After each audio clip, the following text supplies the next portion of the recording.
Today's deep cut is Identity from 2003, directed by James Mangold, written by Michael Cooney, and starring John Cusack, Ray Liotta, Peet, Alfred, Molina, Jake Busey, Rebecca De Mornay, and more. Let's get into it.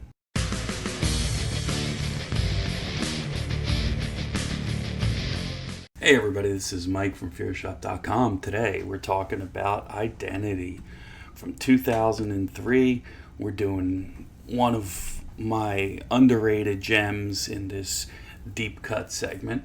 Before we get into the video, make sure you like this video. You're going to enjoy the video, so go ahead and like it now. Make sure you subscribe to the channel.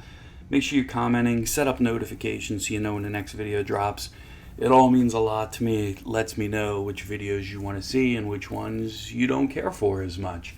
Also, in your comments, let me know what you think about Identity and let me know about other underrated gems we should have in this Deep Cuts playlist. So, Identity from 2003, directed by James Mangold, who also directed films such as Copland, Girl Interrupted, and Kate and Leopold, before taking the helm for Identity. After Identity, he directed films such as Walk the Line, 310 to Yuma, Night and Day, The Wolverine, Logan, and Ford and Ferrari. He's touched a lot of big films. Writer Michael Cooney, kind of on the other side of things, is kind of known for writing Jack Frost and Jack Frost 2, Revenge of the Mutant Killer Snowman. Somehow, he got to write Identity, so scratching my head on that one. But Identity, huge big-time cast here. John Cusack plays the lead role of Ed. The film also stars Ray Liotta, Peet, Alfred Molina, Jake Busey, Rebecca De Mornay, John C. McGinley, Pruitt Taylor Vince, and more. Which is odd because it looks like a very small cast as you watch the movie. To be honest, I actually didn't even recognize Rebecca De Mornay the first time I watched this film. She looks way different than I remember her from Hand That Rocks the Cradle and other movies like that. Hand That Rocks the Cradle is a fun film too.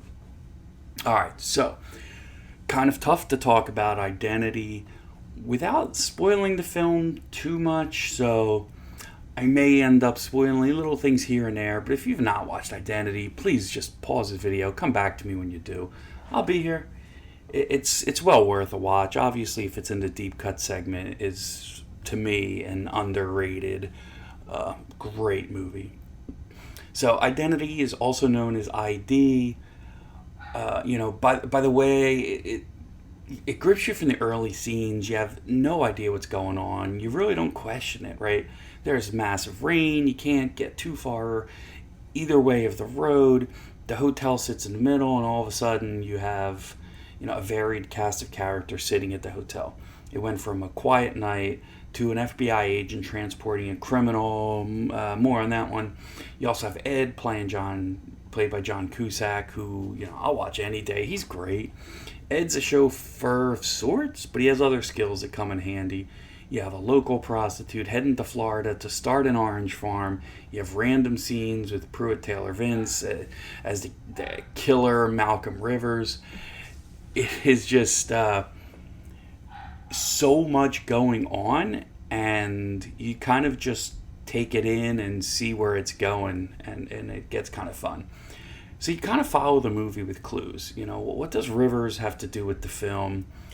People start dying, but the suspected killer also turns up dead. Dead bodies start to disappear. Things start to get really weird, and it feels like there's plenty of plot holes to fill, but things start to take shape. The alternate name of ID is actually interesting given a connection that the IDs have to the plot. The names, the birthdays. As the movie goes on, you keep getting breadcrumbs trying to lead you to the plot, but when the plot opens up, you're all in, right? You have an oh crap moment when the truth about Rivers comes out. You get the happy ending, or do you, right? It's one of the greatest lines in any film. I guess I'll have to spoil it a little bit, but whores don't get a second chance, right? It's not so much the line itself, but the delivery is impeccable. I will say there's one plot hole that I don't know that I can elaborate on because how much it will spoil, but let's say there's 12 people at the hotel and there's a mention of 9. +1 towards the end of the film. Probably confuses things a little more, but if you watch the movie, or if you're about to take note of how two people are unaccounted for, it's probably could be a movie mistake, but I would guess that other people in the film also shared the same likeness with similar birthdays and such. One character I can think of is the businessman that Paris ties up early in the film. The corpse in the freezer at the hotel could end up being the 12th as well. It could be that they are the two missing pieces to that one. I'm guessing it probably is. I know I've heard people talk about how that's a huge plot hole, but I'm pretty sure that all the people in the film were accounted for, just two of them weren't talked about too much. So I can't even mention this enough about Identity being one of my favorite movie endings of all time.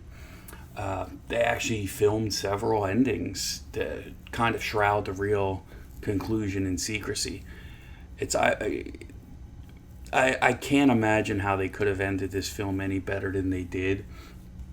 But it was so great. I would say, man, the last 20 minutes of the film, if you aren't bought in by then and glued to the screen, just like, oh my God, what else is coming next?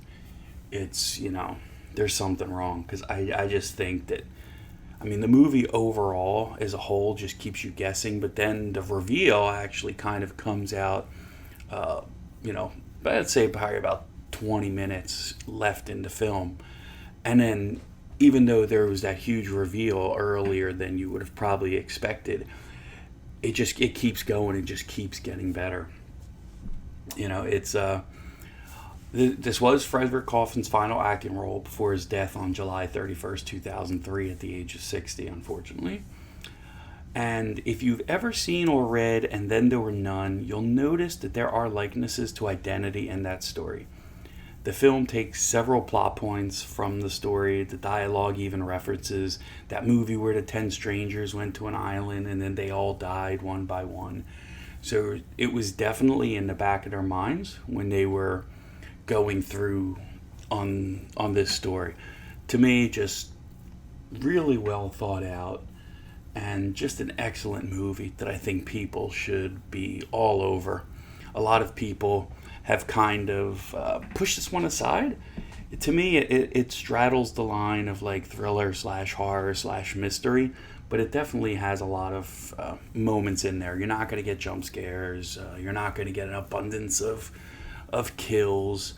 A lot of things do happen off camera. This is completely, story driven and character driven by a bunch of characters. But this story is one of my favorite stories of all time in a horror-related movie, I'll say. To me, I still will count it horror because I can do that. All right, so that one wraps this video up. I definitely want to hear from you.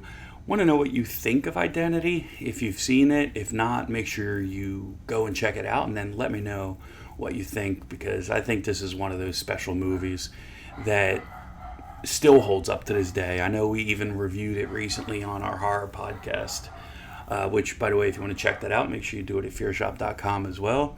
I do that with my son. We reviewed it there. He absolutely loved the movie as well. That was a really fun review to do. So, the newer generation and us old heads all seem to be in favor of this movie. Alright, but that's it for this video. Make sure you like this video. Make sure you subscribe to the channel. Set up notifications so you know when the next video drops. Make sure you're leaving your comments on this video as well. But most of all, make sure you keep it horror.